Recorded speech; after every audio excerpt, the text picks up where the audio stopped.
everyone. For those who don't know me, I'm Kat. I'm a wife, a homeschool mom, and an avid reader. For everyone else, welcome back. It has been a little bit since I have sat down and planned out exactly what I was going to read, uh, and knowing what I wanted to read at the beginning of the month. And so let's jump right in to what I want to read for March. Originally, when I was looking at my March reading, I knew that I was really close to wrapping up this bullet journal, and I was kind of thinking ahead to setting up my new bullet journal. And I didn't want to carry over some series that I had in progress that only had one or two books left.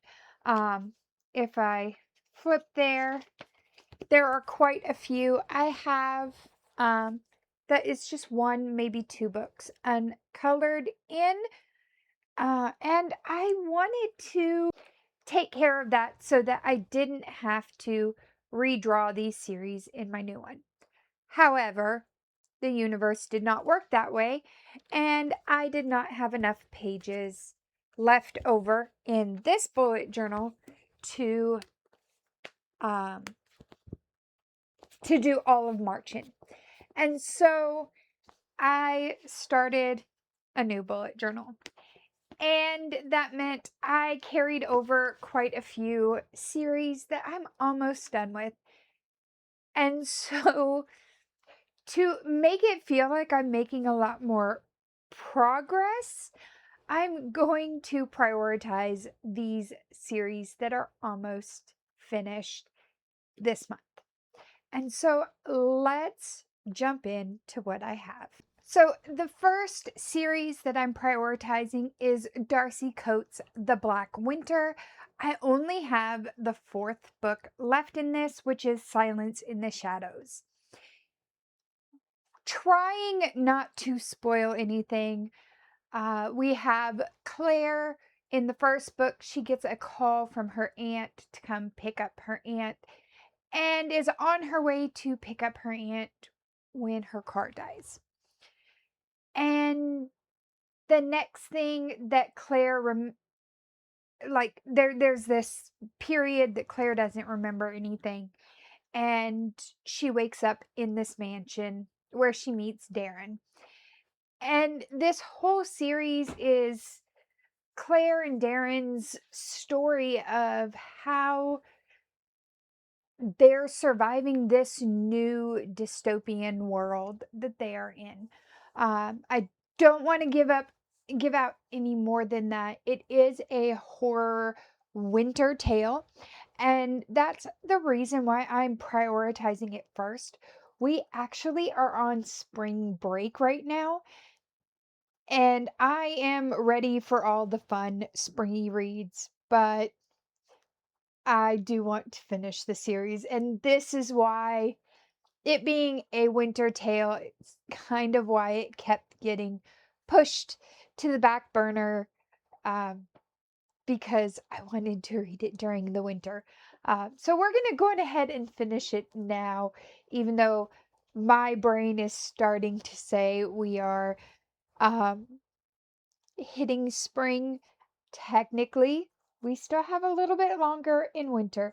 So I am going to prioritize Silence in the Shadows first. The next series that I want to prioritize is Lori Forrest's The Black Witch Chronicles. The title that I have left, because again, I only have one book left in this one, is Dryad Storm. In this series, I have the first book here. We have Ellerin Gardner, and she is the spitting image of her grandmother, who was this powerful witch who um, drove back the enemies in the Last Realm War. And Ellerin has no magic, but being the spitting image of her grandmother kind of leads the people to think that she might be the next Black Witch. And this story is really her finding out the truth of the Realm War. And in this fourth book, we are wrapping everything up, hopefully. It is 720 pages.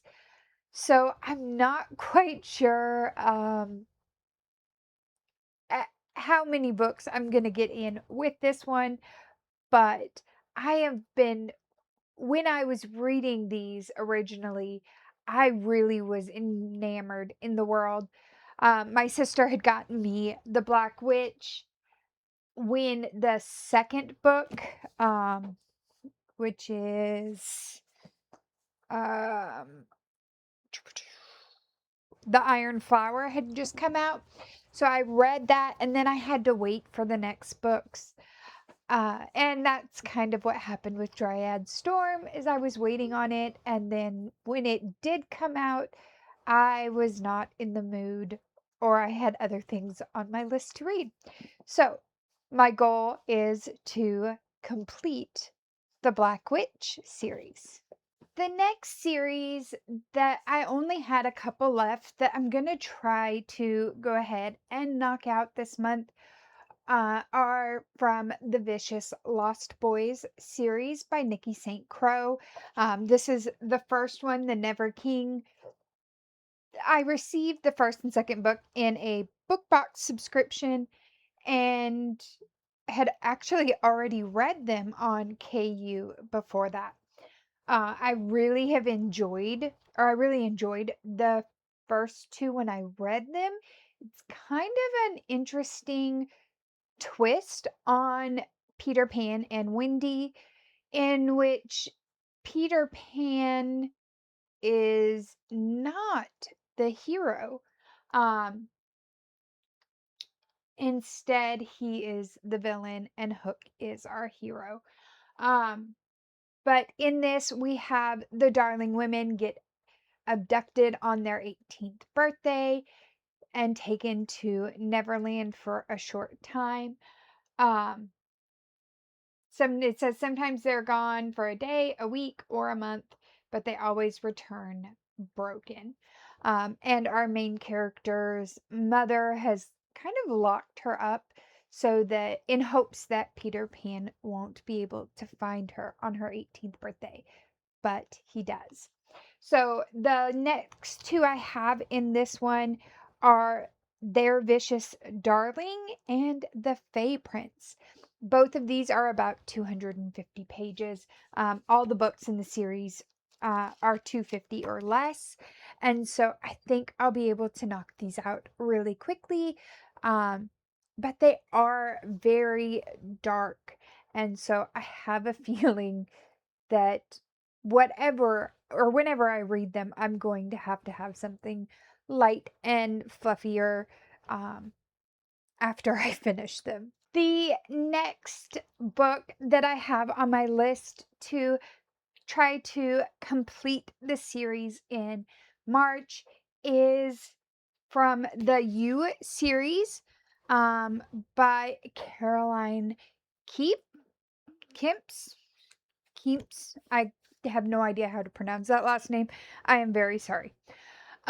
In this one, um, this I was introduced to this one from the Netflix series and really enjoyed like getting in the mind of our main antagonist and kind of hearing his inner dialogue through it. In this one, we have Joe Goldberg, um, and he creates this fantasy in his head about Guinevere Beck that she is in love with him when she doesn't even really know him. This series follows Joe as he travels through. This one starts in New York City, then he moves to California and then Oregon, I think. And then the fourth book, which is the one I have left, is For You and Only You. And it's continuing this thriller narrative following Joe Goldberg. This one, like I said, the Netflix series really drew me in, and I've really enjoyed reading these books after watching the Netflix series, because I the actor who plays Joe, his voice is just like stuck in my head when I read the book in the narratives. The next series that I would like to finish is the Green Ember series by S.D. Smith. This one I was introduced to through the Read Aloud Revival and Sarah Mackenzie. And then during the shutdown for the COVID pandemic, we had a lot of authors who released their audio or their digital copies of their books for people to be able to have something to do. And SD Smith was one of them. And certain days you had to download certain books. And so I got introduced to it there, and then eventually did read The Green Ember, the first book, and really had a great time. I definitely know why these are so beloved, especially by middle grade readers. In this series, we are following a rabbit family. The children are Heather and Pickett, and some things happen that lead to their parents and a sibling being kidnapped. And they work really hard to join the resistance against these kidnappers. And so I have read The Green Ember, and I have read Ember Falls. And all I have left is Ember Rising and Ember's End. My elementary students who are big readers for my first through third grade classes have been telling me that I need to finish it for the last couple of years. And so I'm going to go on ahead and prioritize that this month. The final book that I'm going to prioritize on my list for the month of March, kind of with that goal of knocking off some of these series, is to finish the Up and Under series by A. Deborah Baker, which is a pseudonym for Sean McGuire. And in this one, it's, if I understood it correctly, the story kind of parallels or has mentions in other books of Sean McGuire. In this one, we are following Avery and Zib, who live on the same street but don't go to the same school due to where the the school division lines are. And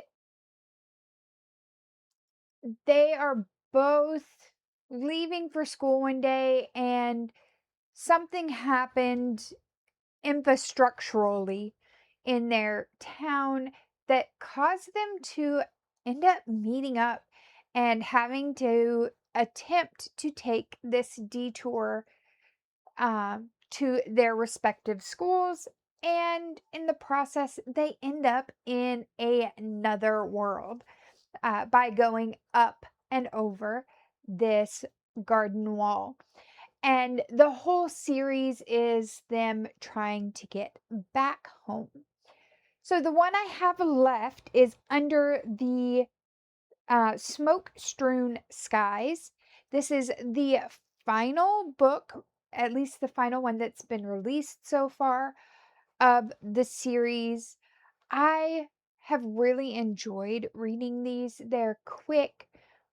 They definitely are middle grade books, and they are so fun in the things that um, McGuire adds in to his world or into her world. I'm sorry. Just really enjoyed this one, and I am looking forward to finishing that one. So, there is what I'm looking at reading during the month of March. All of these currently, like I've looked for where I can easily get them, and digitally, I have three that I'm going to prioritize on audio, and then the other five more than likely are going to be ebook. If I'm struggling, I may see about going to the library um, and getting a physical copy if I feel that I need it. But I have found, especially in February, that audio was just the way to go for me.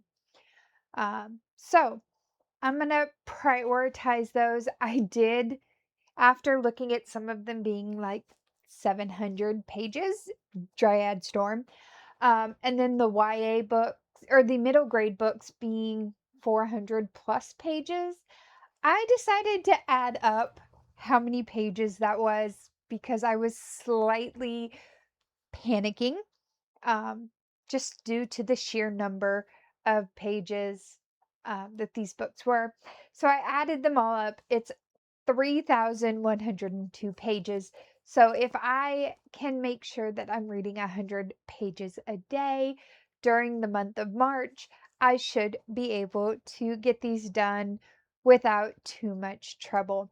And I know myself, for this first week of March, since it's spring break, I have a feeling reading 100 pages a day will easily be taken care of. So there is March and focusing on finishing some series because life is busy and those series sometimes take a back seat.